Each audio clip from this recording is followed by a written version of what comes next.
The Big Hole River area of the early 20th century, late 19th century, was a very different place from Butte.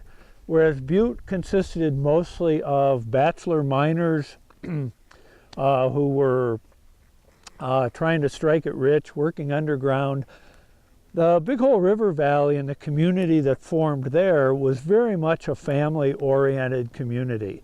So one of the biggest surprises I had when I researched the book was that, first of all, churches were not very important to those early communities.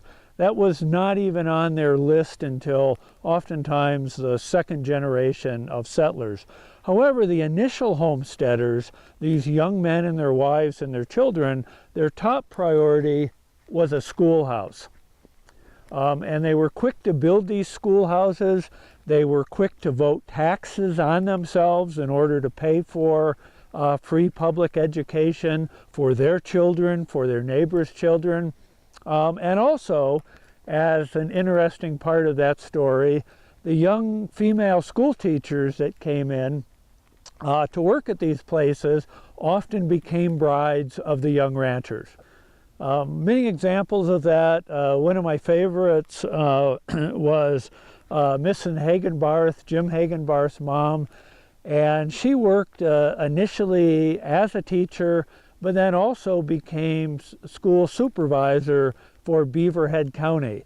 And here she was, a young woman on her own in the 1920s, driving her Model T on these unimproved muddy dirt roads in order to make school visits, make sure that the rules and regulations were being met, making sure that families were sending their children to school and not being truant.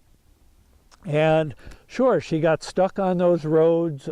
Bad weather sometimes forced her to have to stay with a local ranching family. But the pride and the independence of those young women that helped settle the Big Hole, often became rancher women themselves, is an incredible story.